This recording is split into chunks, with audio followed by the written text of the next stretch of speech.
Assalamualaikum warahmatullahi wabarakatuh. We are from Group 3 from class AM1101F. We will present about accountability in Malaysia government.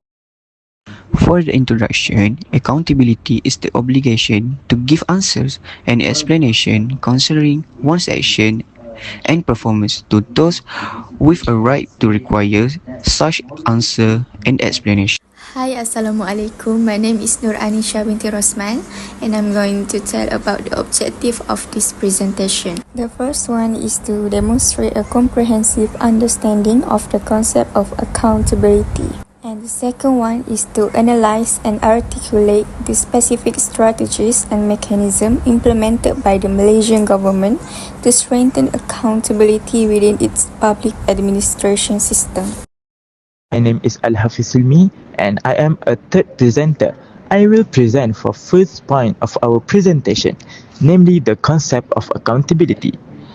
The first concept of accountability is internal accountability, means at each level in a hierarchical organization, all public officials are accountable to those who supervise and control their works.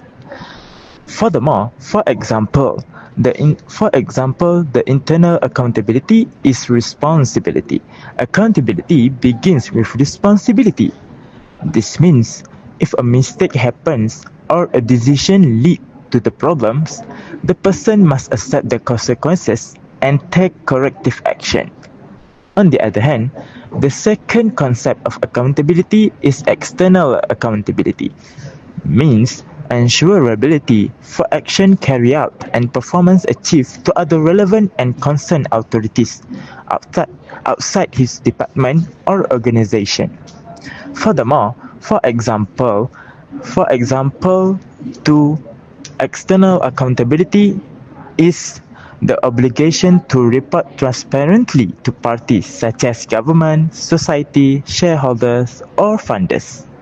This reporting typically includes financial performance, program achievement, and resource use to ensure that outside parties have a clear picture of the organization accountability.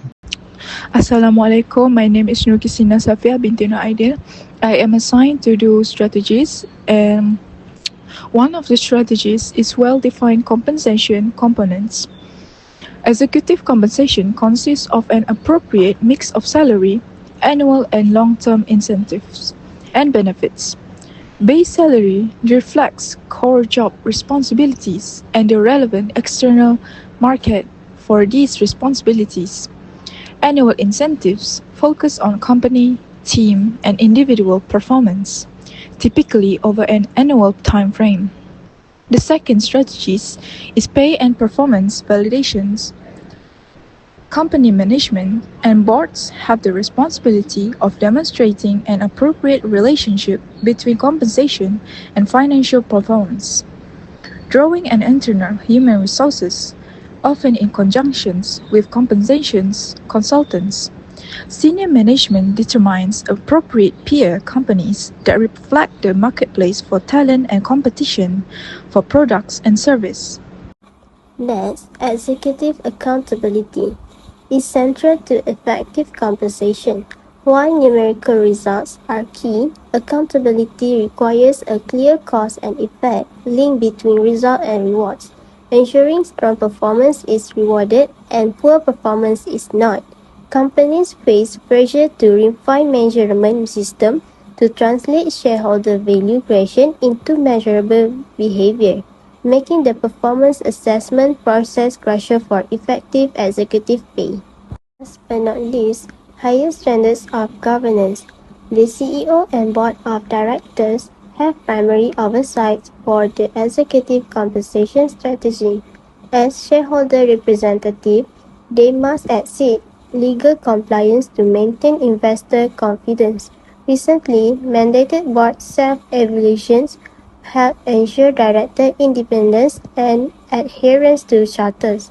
This often leads to increased director training, greater involvement in assuring accountability, and better oversight of consulting relationships. Assalamualaikum warahmatullahi wabarakatuh. My name Nur Anis Mansara and I will talk about the conclusion of accountability. So first, accountability in government and politics is important to ensure that the country remains in a state of harmony and peace, and ensures that those involved in the things that bring harm to society and the country, such as corruptions, are held responsible for their actions.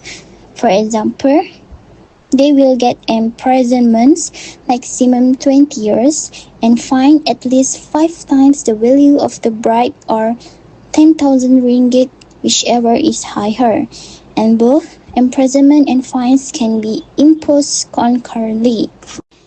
It is a cornerstone of good governance, fostering transparency, trust, and the rule of law. It serves as a check on the powers of those in authority, promotes public participation, and acts as a deterrent against corruption. The most important of accountability in good governance cannot be overstated, as it is the linchpin that holds the entire system together, ensuring that leaders are answerable to the people they serve.